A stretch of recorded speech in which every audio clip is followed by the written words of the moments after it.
Welcome back to another edition of Data Secured powered by Desera. Flobo Boyce here, but as always, I'm not alone. I'm being joined by the magnificent Ray Espinoza, who is Vice President and Chief Information Security Officer at Inspectiv Inc.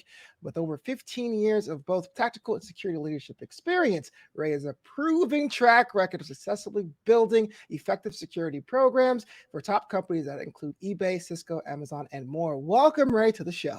Thank you very much for having me. I appreciate it. That right there is a majestic background. I mean, maybe years of blood, sweat, tears, and grinding, huh? It certainly sounds great when you're reading it back. I'm like, yeah, I've done some great stuff. Whoever wrote that took some care and some effort. I like it. Yeah, absolutely.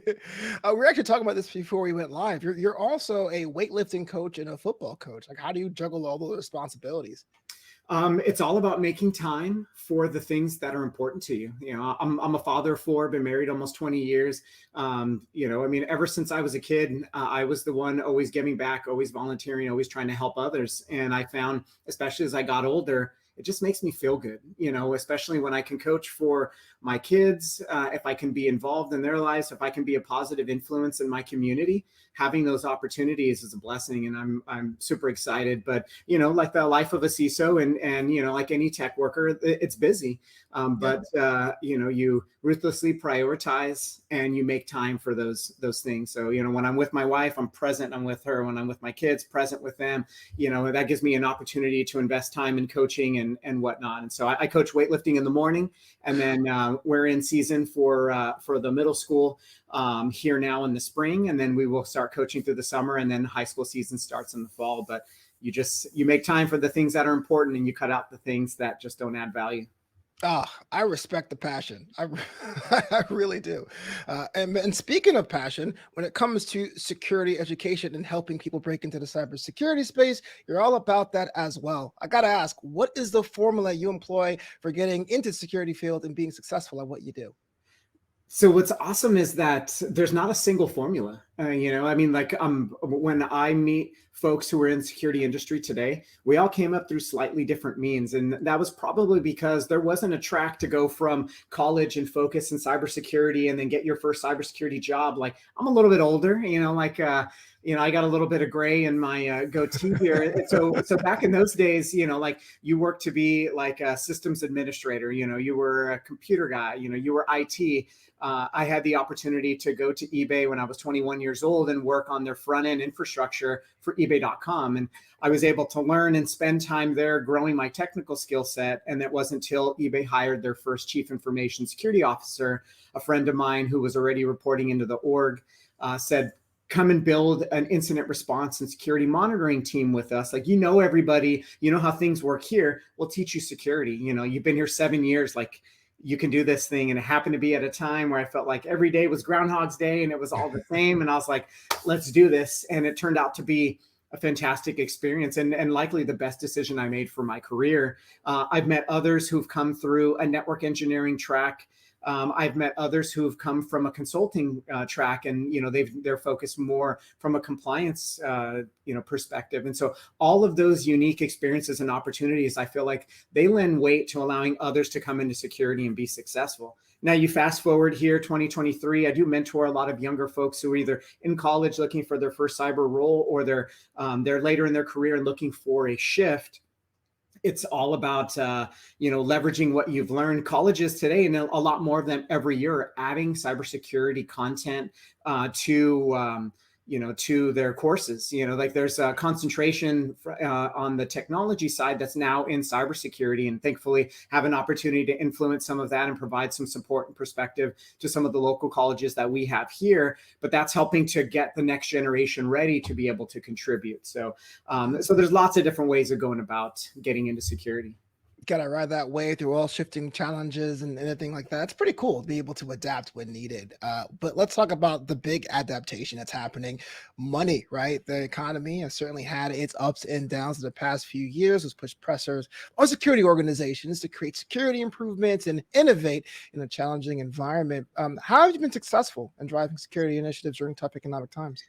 I mean, there's times when the money is flowing and there's times where it's a little bit tighter. And at the end of the day, the business still has risks and there are still needs that need to be addressed. If I can help the business understand the risks that we face and the potential impact if we don't invest in some of these things, that also helps for me to get the support that we need. If I can tie some of these risks to contractual needs that our customers have written in or compliance requirements, that's almost an easy play because it's like, folks, we already signed up to do this. So this is not an optional situation here for us. And so a lot of it is continuing to sell the value, also recognizing the business can't do everything, and so I have to be very pragmatic and I have to be an educator, and I have to be able to explain and how we manage risk and make recommendations. And then, if the business decides, what, we're going to do these things and we can't do these things, then it's my job to then figure out, well, how do I manage the risk while we continue to ride, this time? And when we have an opportunity to revisit these decisions and we come back and see if we can further invest, then we do that. And so that's one piece of it. Another piece of it is really trying to leverage existing teams that are already here and that have like some overlap to security. Sometimes it's like, hey, engineering, hey, IT, hey, product, hey, accounting, these are the things that we need you to buy in on. And these are the things that we can use some of your support. And you'd be surprised, a little bit of elbow grease from folks at times can continue to go a long way when we don't have a lot of money to spend. And, the last piece that I'll add is there are a lot of free or near free options out there for just about everything that you need to do in security. It's free from a price tag perspective, but it's not free from the time that you're investing. And typically that's the trade-off. If I'm going to go with something open source or free, it usually means that I'm going to have to manage that infrastructure. I'm going to have to do a little bit more as opposed to a service provider giving that and doing that for me. And so that's kind of the trade-off. So we manage some of these. What do we have cycles for? What can we do well? How do we manage the risk in the interim? And then recognize this is just one period of time. Next quarter or next half year or next year, whatever that planning cycle looks like, we got to revisit that decision. And I get to make new pitches and say, folks, it was acceptable before. Now it is no longer acceptable because these things are now affecting everybody today. How do we do this? That sounds like fun. Is it fun? I mean, it's very few folks are in security and don't have a passion for it. And so I absolutely have a passion for it. There's some days super fun. Some days, like everything else, it can be a grind. But if the majority of the days you're having fun, if you're around great people, you're helping them do great things, you're helping the company succeed and win, how does it get better than that? Maybe coaching kids and helping them fulfill their dreams. Shoot. So I, meld those two together and pretty dang happy. But yeah, it can be fun. But there are times where, like things just don't go your way. You feel like you've presented everything to the best of your ability and you feel like, folks, you guys should understand, like these things are, big time. And sometimes the business just is not ready.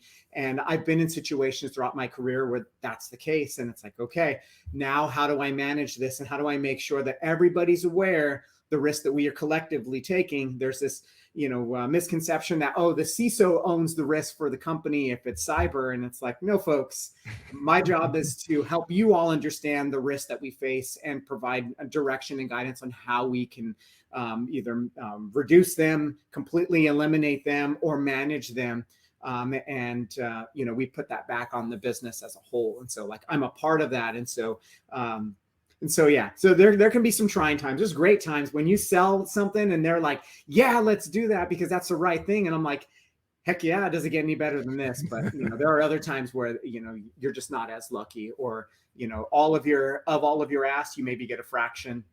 And then you do that really well and you earn trust and then you manage the rest. So it's really about having the right team and the right mindset, which I totally agree with. But I got to ask, with the changing nature of the environment of our industry, staffing shortages seem to be a constant battle for any team, and especially in the cybersecurity industry. I mean, how do you overcome staffing shortages, still provide top level service and privacy in your organization?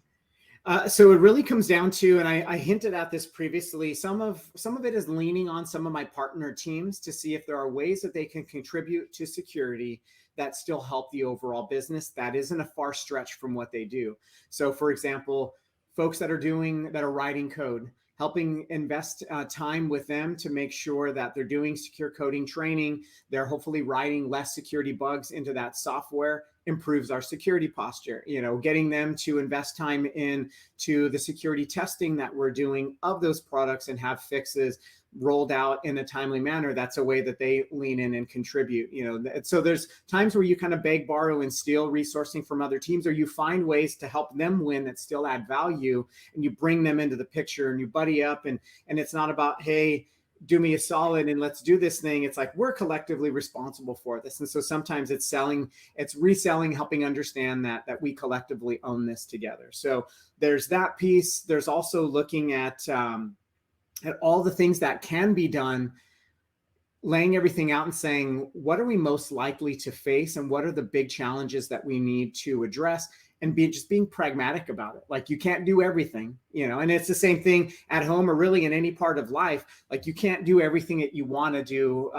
But there are things you absolutely have to do. You start there, you prioritize with those things. You continue to help the business understand why we need those things and what's going to go into it. And then when you have another opportunity to resell what else we need to do next, you have that ready. And so it's a lot of preparation and a lot of discussion with the team. We need to be aligned. Like, these are our top risks. These are the ones that we feel like we can manage. These are the ones we absolutely cannot. This is imminent threat. Like, this is a game over scenario. We have to be able to address those things. And so the better I can educate my stakeholders, the better I can be a partner and lean in, the more likely that we're able to continue to manage this, especially, whether, it's tough economic times and we're just kind of squeezed, or even when, the economy is booming, there's still never enough resources to do all the things. And so, I have to be really clear of where should we invest and understand why, and be able to stand up kind of to the rebuttals. Well, what about this? You said this and this is up here. Well, why? I don't believe. And you be able to talk through them, but also understand, like, maybe I have my view and my team has our view of the landscape, but there's a different perspective. And so I have to be adult enough to be like, you come with information that I didn't know about before, and because sometimes businesses don't always communicate all that well. And so sometimes if there's perspective, if there's guidance, there's something else they can give me, allowing myself an opportunity to be able to take that in and say, okay, I didn't know that. Let me take that back with my team. Let me think about it and see if that changes in any way how we prioritize the work that we do or what we believe, what we can deliver. So it's a combination of those things. I actually appreciate your candor, because you could have been like, staffing shortages, we get them a foosball table and call it a day. But you said, no, there's actually a real challenge that afflicts every business, and you try to weigh your options. And that's something that's very valuable to actually have that kind of mindset. It's easy. I appreciate you saying that. It's easy to just say, we'll have our folks do more. And certainly there's so many companies that are just like, well, it's a tough market out there. What are they going to do? Leave? Let's just make them do more. And gosh, when that market gets better, guess what? Those folks are gone. And so I have to be able to protect them. I have to make sure I'm helping them develop and I'm helping them work on interesting and new things that help add value to the business, but help them continue to grow as well. And so I kind of have to keep that eye on that also. And that gives us an opportunity, to be able to do big things. And I find when I do that for the team, and I've had leaders do that for me as well, I'm ready to run through a wall for them. It's like, you've had my back. You made sure I don't have to work to midnight every night. And now you need this because this weekend's a big deal and it's crazy.